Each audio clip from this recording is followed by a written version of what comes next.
ヘアメイクアップアーティストのゆみです。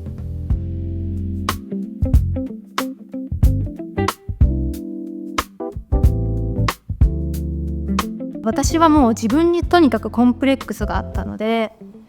特に中学生時代ですね。中学生時代はもうニキビがすごくて真っ赤でした。で、治ってはまたでき、治ってはまたでき、その繰り返しで、でも今ほどの情報量とかもないし SNS もあるわけじゃないし、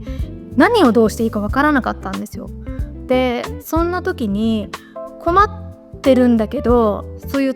助けてもらえる人もいないし、何を使っていいかもわからないし、それ以上に私は髪の毛がもうとにかく悩みで、くせ毛、広がり、乾燥、痛み、髪の毛一つにしても悩みがすごく多かったので、なのでもう毎朝、学生時代とかは朝起きて朝食食べるよりも何するよりもヘアセットするぐらい、もう整えてからじゃないと何も始まらないっていうぐらい悩んでました。コンプレックスでした。コンプレックスがあったからこそ、じゃあどうにかしないとって言って思って、いろんな解決策、今ほどなんかいい商品があったわけでもなかったと思うので、とにかく結ぶとか、よりよく見えるように結んだりとかアレンジしたりとか、なんかそういうことをちょっとずつするうちに、自分が気持ちよくなんか人前に出れるようにするのが好きだなって思い始めて、そこがきっかけだったように今となっては思います。でもそれでもまだヘアメイクっていうこと、その仕事があるってこと自体も知らなかったから、目指すとかじゃなかったんですけど、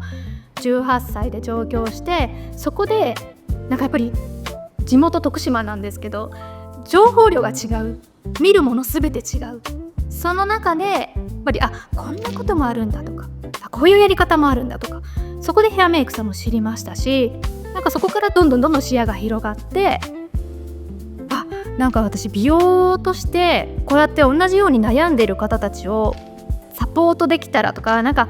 喜んでいただけたらとか、そういう気持ちを持ったのがきっかけでしたね。今までの人生振り返った時に、やっぱりなんだか人に恵まれてたなっていうのがすごくあって、なんかその時その時に助けてくれた人が必ずいたんですよ。ヘアメイクとしてスタートした時も、もちろん家族のサポートもありましたし、応援してくれる友達の力もあったし、今こうやって3ピースの一員としていられてるのは大島さんとの出会いもあったから、なんかそうやってその時その時で人との出会いとご縁っていうのがあったからこそ今の私があって、なんか夢を叶えたかって言ったら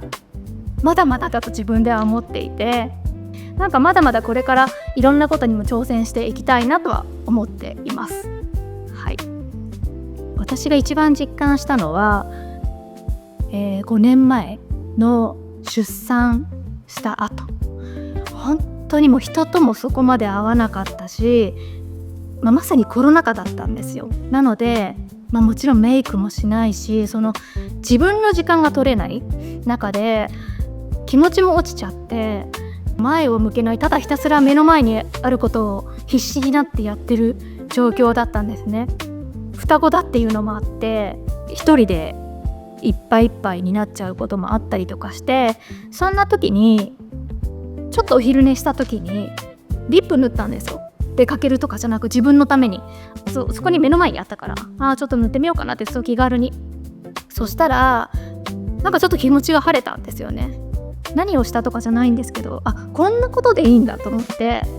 それをきっかけにやっぱり美容とかメイクの魔法ってちょっとしたことでいいんだなと思って、なんか大きく変わるというよりも、本当に何気ないことで気持ちが上がるような、自分のモチベーションが上がるようなことだから、美容って自分のためなんですよ。誰のためのものでもなくて自分のためだと思うから、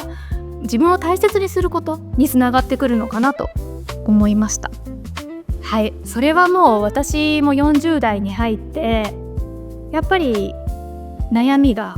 一気に増えたんですね。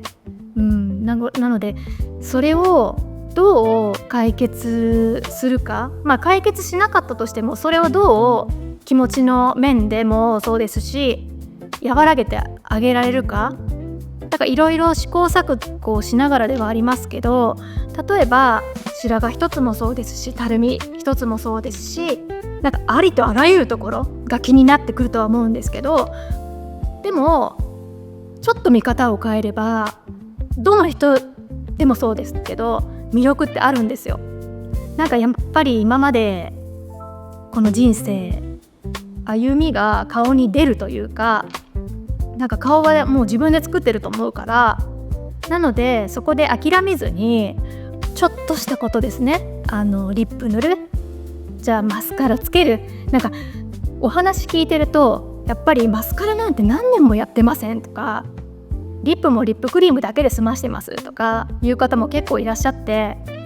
いやもったいない、本当にそれだけで変わるからって、その力ってメイクの力っていうのは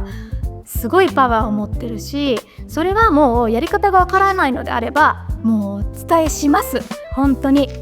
なので前向きな気持ちでこれからも年齢を重ねて一緒にいけたらなと思いますね。あとはもうやっぱり笑顔が一番、本当にもう笑ってたら、メイクした顔も素敵ですけど笑ってるのが一番、それは本当に、だって悲しい顔でこれから先生きていくより笑って生きてた方が絶対的に楽しいと思うから、それは私もちょっと自分に言い聞かせながら過ごしていきたいと思います。もちろんその技術っていうのはヘアメイクする上で本当に一番大事なことですけど、それ以上にやっぱり人と人とのつながり、その人対人なのでヘアメイクするって、私一人じゃ何も成り立たないし、人対人のことなのでつながりだったりとかご縁とかは大切にしたいなとはすごく思っていて、感謝の気持ちは忘れずに、あとこうやってヘアメイクできてることも当たり前じゃないと本当に思うし、健康っていうのもそれがないとやっぱり何もできないし、そういう気持ちは忘れたくないなっていうのはあります。そうですね、現場での工夫はその現場で集まる方たちってカメラマンさん、ライターさん、編集さん、スタイリストさん、さまざまな方が集まるので、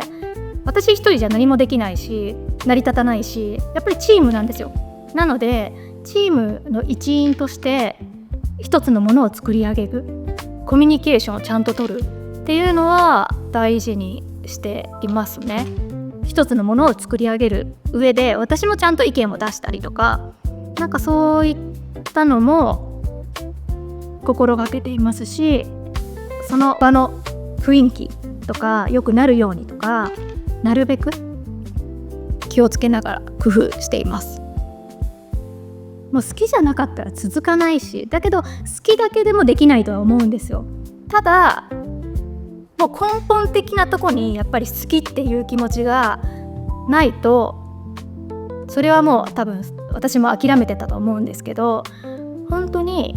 人が好きでこの人に対してメイクをさせてもらえて、それで喜んでいただける、ありがとうって言っていただけるって、これほど幸せなことないんですよね。本当にそれを実感するからこそここまで続けてこられたんだろうなと思います。もうメイクレッスンに関してはただただ私が楽しい、し、もちろんお客様にも喜んでいただける顔も見られるし、こうやってこの至近距離で変わる姿を見られる、ヘアメイクってその特権でもあると思うんですけど、私がしたメイクで喜んでいただける、私がしたメイクでちょっと印象が変わる、最高じゃないですか。喜んでいただける姿を見ると本当に私もやりがいを感じますし、もうすごい私は大好きな仕事です。何したらいいとかってないんですよ。何でもしたらいいし、東京なんてこんなにいっぱいね、自分で選べて自分でその場所にすぐ行けて、何でもあって、なんか近道したいとか思わずにいろんなものを自分の中に吸収して、例えばそれがヘアメイクになりたいんだけど全く違うことでもいいと思うんですよ。その経験って絶対糧になるから。だけどやっぱりヘアメイクとしての軸は持ってなりたいという軸は持っておいて、そこに行けるように遠回りしながらもゴールはちゃんとしっかり見据えてちゃんと歩いていく。なのでこれをしたらいいとかじゃなくって、何でもしたらいいかなと、興味のあることは特に全部やったらいいかなと。もう後悔すると思うならやる、そのモチベーションでぶつかっていったらいいんじゃないかなと思います。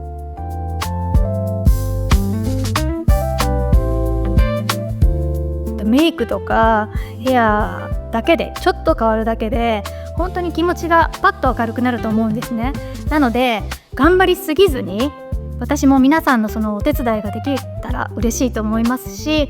20年以上やってきて培った現場でのそのリアルな情報をこれからもお届けしたいと思うので、一緒にアップデートしていけたらなと思います。